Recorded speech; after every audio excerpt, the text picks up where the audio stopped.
नमस्कार। स्वागत है आप सबका राजनीति के इस अखाड़े में। मेरा नाम है अजय सितिया। मित्रों, बात 1977 की है। इमरजेंसी के तुरंत बाद एक फिल्म आई थी, धर्मेंद्र, हेमा मालिनी और रणधीर कपूर की। फिल्म का नाम था चाचा भतीजा। उसमें एक गाना था, बुरे काम का बुरा नतीजा, क्यों भाई चाचा हां भतीजा।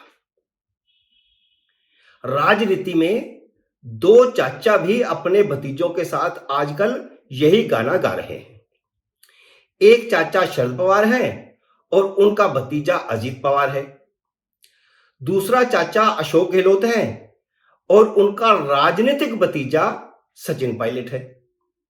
राजनीतिक भतीजा इसलिए क्योंकि अशोक गहलोत और सचिन पायलट के पिता राजेश पायलट ने साथ साथ राजनीति में काम किया था। सचिन तो राजनीति में कल का बच्चा है, पर इन दोनों भतीजों ने जल्दी मुख्यमंत्री बनने के चक्कर में अपने चाचाओं से पंगा ले लिया। अब दोनों चाचा उन्हें सबक सिखा रहे हैं।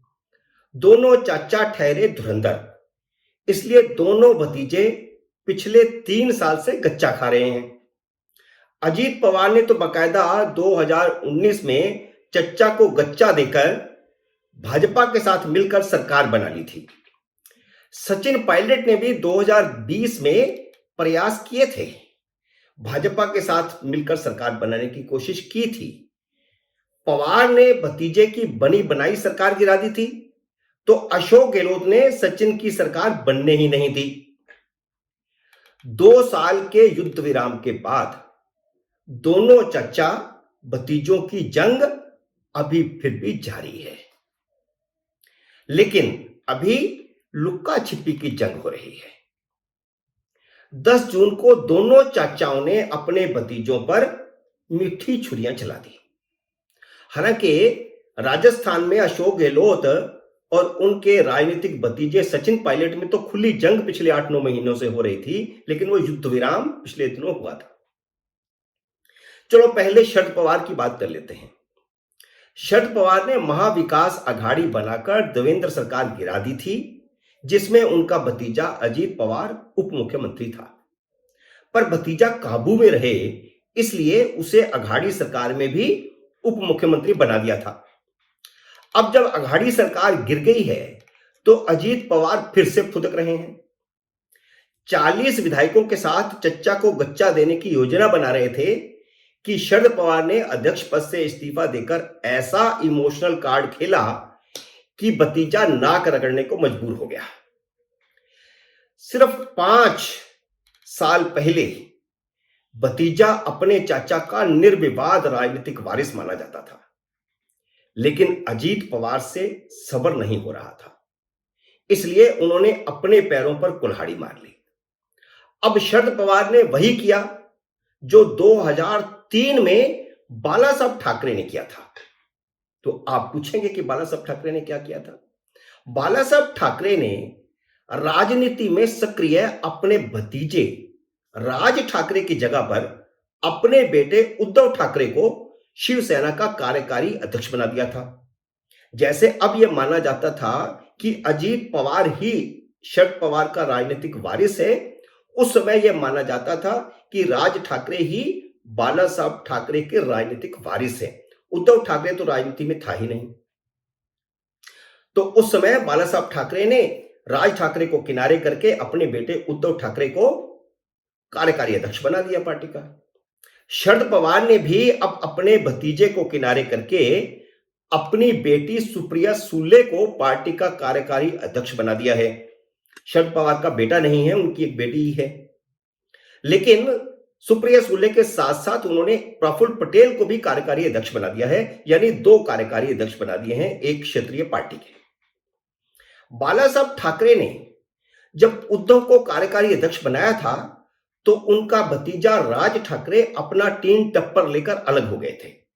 उन्होंने अपनी खुद की पार्टी बना ली थी। अब सवाल यह है कि क्या अजीत पवार भी राज ठाकरे के पद चिन्हों पर चलेंगे? पर वह जरूर सोचेंगे कि राज ठाकरे का क्या हुआ। वह 20 साल बाद भी राजनीति में नहीं जम पाया। चलिए अब सचिन पायलट की बात कर लेते हैं। 2020 की बगावत फेल होने के बाद वह चुप्पी साध कर बैठे रहे। उन्हें उम्मीद थी कि 2022 में उन्हें मुख्यमंत्री बना दिया जाएगा, कम से कम 2 साल का कार्यकाल उनको दे दिया जाएगा या 1.5 साल का कार्यकाल उनको दे दिया जाएगा। लेकिन अशोक गहलोत कुर्सी छोड़ने को राजी नहीं हुए। उन्होंने पार्टी का राष्ट्रीय अध्यक्ष पद छोड़ दिया, मुख्यमंत्री की कुर्सी छोड़ने को तैयार नहीं हुए। सचिन पायलट का पिछले 9 महीनों से पारा चढ़ा हुआ है। कभी धरना देते हैं, कभी पद यात्रा करते हैं, कभी रैली करते हैं, कभी अल्टीमेटम देते हैं। एक बार तो अशोक गहलोत के खिलाफ यह कहते हुए धरने पर बैठ गए कि भ्रष्टाचार के मामलों में उन्होंने पूर्ववर्ती मुख्यमंत्री वसुंधरा राजे के खिलाफ कार्रवाई नहीं की, जबकि पिछले चुनाव में लगातार कांग्रेस ने यह कहा था कि उनकी सरकार बनी तो वसुंधरा राजे के भ्रष्टाचार के आरोपों पर उनके खिलाफ कार्रवाई की जाएगी। अशोक गहलोत ने उन्हें यह कहकर अब चिढ़ा दिया है कि जब उसने बगावत की थी तब वसुंधरा राजे ने उनकी सरकार बचाई थी। बजाय इसके कि वह वसुंधरा राजे पर कोई कार्रवाई शुरू करते, लोग दिखावे के लिए ही करते, लेकिन उन्होंने यह कह दिया कि जब सचिन पायलट ने बगावत की थी तब वसुंधरा राजे ने उनकी सरकार गिराई थी। अब इसका स्पष्टीकरण उनके पास यह है कि एक बार जब भैरव सिंह शेखावत के सरकार गिराने की बात हो रही थी तब अशोक गहलोत ने वो सरकार नहीं गिरने दी थी। उन्होंने राजनीतिक सच्चुता का पालन किया था और इस बार वसुंधरा राजे ने राजनीतिक सच्चुता का पालन किया है। उनका कहने का मतलब सिर्फ यही था।